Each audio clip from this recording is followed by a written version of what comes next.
Cette semaine, vous allez découvrir un univers fascinant, celui de France Turbo. C'est sur l'île de Noirmoutier qu'Anthony Jamin a pu pénétrer les coulisses d'une ferme aquacole. Reportage.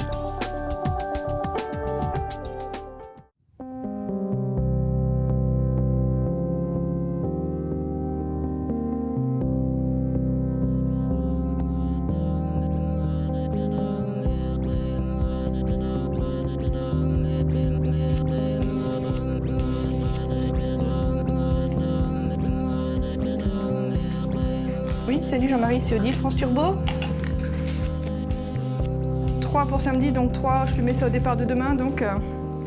Ok, c'est noté. Je te remercie Jean-Marie, bonne journée à toi.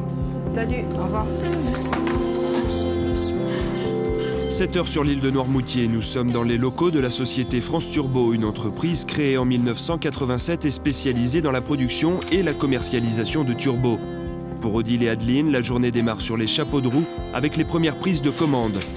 On prend nos commandes donc, toute la matinée en fait, avec des pics selon les moments de la matinée, et notamment le matin entre 7h et 7h30, où c'est assez speed effectivement.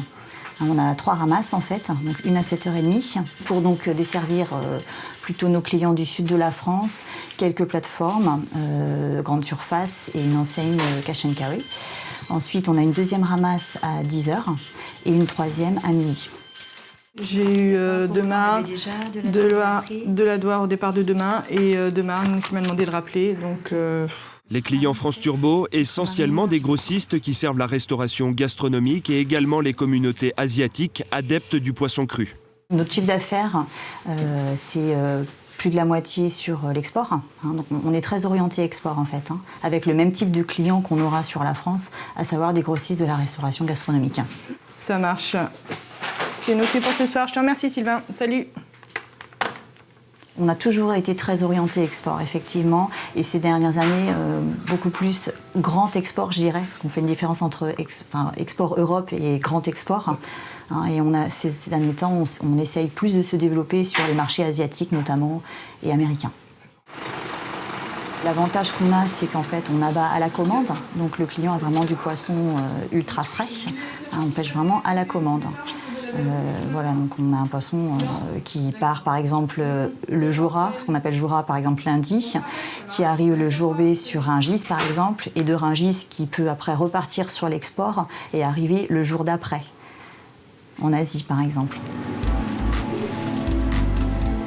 Mais avant de vendre, il faut produire ou plutôt faire se reproduire les plus beaux spécimens de turbo et c'est ici que ça se passe. Donc là, nous sommes dans le hall de reproduction, qui comporte 10 bassins de reproducteurs. Pour chaque bassin, nous avons environ une centaine de poissons, à peu près 55% de femelles, 45% de mâles, donc qui nous servent pour l'obtention de larves dans la routine de production et également pour assurer la sélection génétique, c'est-à-dire la constitution d'un stock de nouveaux reproducteurs. Pour l'obtention des larves à partir des poissons reproducteurs, le principe est toujours le même. Les femelles prêtes à pondre sont d'abord isolées puis identifiées pour assurer la traçabilité des futurs alevins. Puis grâce à une légère pression, les œufs sont extraits des femelles et conservés en salle d'incubation. La même opération est ensuite effectuée sur les mâles, desquels on prélève du sperme à l'aide d'une seringue. La fécondation artificielle peut ensuite avoir lieu.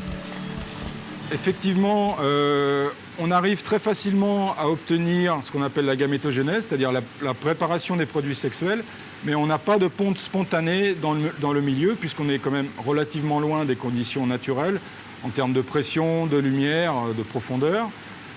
Mais d'un autre côté, on préfère contrôler tout ce qu'on fait, puisqu'on doit assurer la traçabilité et pouvoir choisir les meilleures larves des meilleurs individus. Donc ici, on a quelques œufs qui ont été collectés fraîchement sur cette femelle. Donc là, c'est encore pas très visuel. Il faut savoir que la taille de l'œuf de turbo est très petite, environ 1 mm de diamètre. Donc là, Stéphano vient de presser le testicule et il y a le sperme qui sort. Une fois la fécondation effectuée, il faut 5 jours à la larve pour éclore. Et un seul quart des œufs donnera naissance à une larve. Larve qui ne deviendra alevin que quelques mois plus tard, lorsque les petits turbos atteindront le poids de 10 grammes. Donc là, on a des larves qui ont une quinzaine de jours environ et qui commencent à ressembler un petit peu à des turbos. Donc il faut savoir que l'éclosion de la larve a lieu au bout de 5 jours environ. Et à l'éclosion, la larve est d'une taille minuscule, fait environ 3 mm. Et à ce stade-là, c'est un poisson symétrique, c'est-à-dire avec un œil de chaque côté, donc qui est complètement différent d'une larve de 15 jours. Donc pendant les 10 premiers jours d'élevage environ, on a un élevage qu'on appelle de type eau verte, c'est-à-dire que dans le milieu d'élevage, on a des algues unicellulaires, des rotifères qui sont un petit plancton animal que l'on cultive dans des salles, et bien sûr les larves. Donc on va reconstituer un espèce de mini-écosystème. Petit à petit, les larves qui sont nourries avec des artémias produits par France Turbo, sorte de petites crevettes, sont sevrées. L'objectif dorénavant, apporter une alimentation à base d'aliments secs uniquement. Les larves ont grandi, ce sont désormais des alevins et chaque année France Turbo en produit 1,5 million. Là, on a des alevins, puisqu'on peut maintenant parler d'alevins, d'environ 2 mois. Donc à l'issue de la phase d'élevage larvaire, les larves sont transférées avec un petit système de tuyauterie, donc qui permet de les maintenir toujours en eau. Vers 50-55 jours, les alevins sont triés une première fois pour former 4 lots. À ce stade, 15 à 20% des alevins sont éliminés sur la base de critères de croissance. Puis un second tri morphologique aux alentours de 75-80 jours permet d'extraire tous les poissons qui ne seraient pas conformes aux exigences label rouge. L'objectif étant de constituer des groupes homogènes de turbo. Le label rouge pour nous est un point non seulement positif, mais je dirais essentiel dans le contexte de concurrence avec le turbo espagnol notamment. Donc il nous permet de nous démarquer fortement du produit standard, qui est le produit espagnol. Et donc le label rouge nous permet d'atteindre des marchés beaucoup plus valorisants pour notre produit. Seulement le turbo est certifié label rouge, mais en plus et pour 1 an, les caisses produits France Turbo sont ornées d'un nouveau macaron, celui du Bocuse d'Or. Cette année, le Turbo Label Rouge a été sélectionné comme le thème poisson, donc parmi plusieurs produits. Et cerise sur le gâteau, cette année, c'est le chef français qui a gagné face à 23 autres participants. C'est une vitrine importante. En plus, on a le droit d'afficher le logo Bocuse d'Or pendant 1 an. Et le fait que ce soit le chef français marque encore plus une vitrine importante. Et ça montre bien que c'est un produit de qualité, une référence des chefs. Et donc un produit haut de gamme vraiment adapté à la gastronomie française. Une fois en nurserie, les turbos sont de nouveau triés. À ce stade, ils ont environ 110 jours et pèsent en moyenne 6 à 7 grammes. Ils vont être passés sur ce trieur qui va trier les poissons en fonction de leur épaisseur. Donc les poissons vont être entraînés sur un tapis roulant et ensuite, selon leur épaisseur, passer sous le premier rouleau, le deuxième, le troisième ou sous aucun des rouleaux. Donc on va ainsi créer 4 classes de taille, les petits, ce qu'on appelle les moyens moins, les moyens plus et les plus gros poissons. À partir de maintenant, les turbos vont rejoindre la ferme de grossissement. C'est ici qu'ils atteindront leur taille adulte avant commercialisation. Cette activité de grossissement des turbos représente une capacité de 400 tonnes de production annuelle. La croissance des turbos est lente. Il faut généralement attendre 3 à 4 ans avant d'obtenir des poissons de taille suffisante pour être commercialisés. Les turbos sont donc nourris quotidiennement avec des aliments secs. La part d'origine marine dans l'alimentation doit être au minimum de 60%. C'est de l'aliment complet à base de poisson. Il y a un peu de vitamines, un peu de fer quand même, histoire de donner un petit coup de fouet aussi.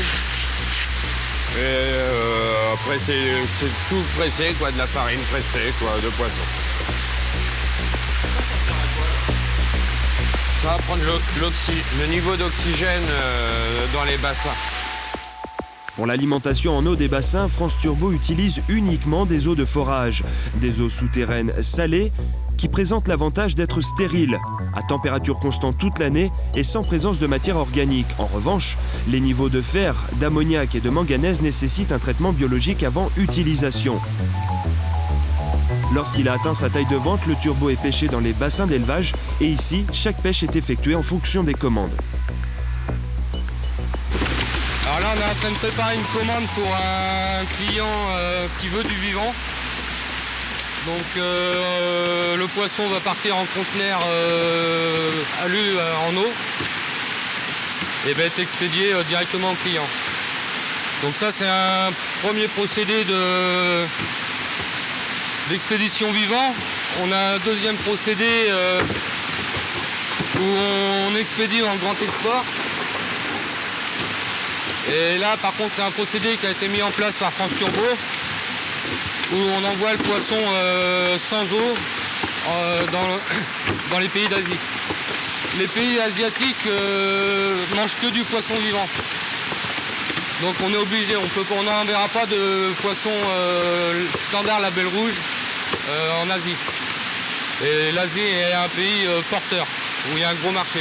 Si on parle de chiffres, donc le turbo entier frais label rouge, c'est 60% de nos ventes. Le turbo vivant, donc que ce soit Grand Export ou Europe, c'est 25% de nos ventes. Et ensuite, c'est le pavé pour à peu près 12% de nos ventes. Si on pouvait augmenter nos ventes en turbo vivant, ça serait l'objectif. C'est l'objectif, on va dire. Parce que bon, c'est le produit qu'on valorise le mieux aujourd'hui et pour lequel on a un savoir-faire vraiment unique.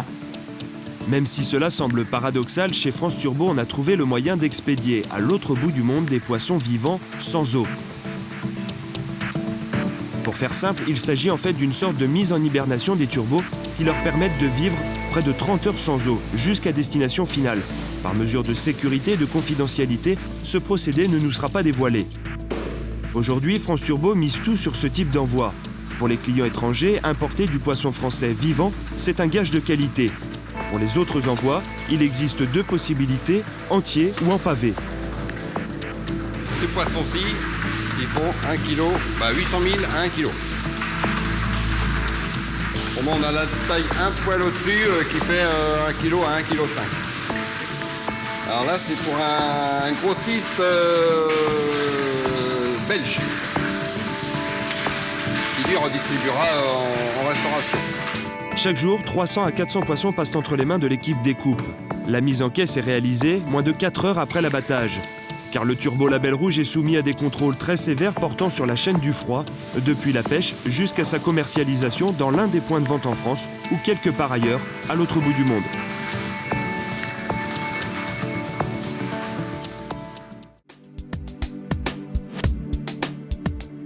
La semaine prochaine, rendez-vous à Chanay. Vous découvrirez le quotidien de Doris Meunier. Elle est voilière et gère la voilerie du Marais.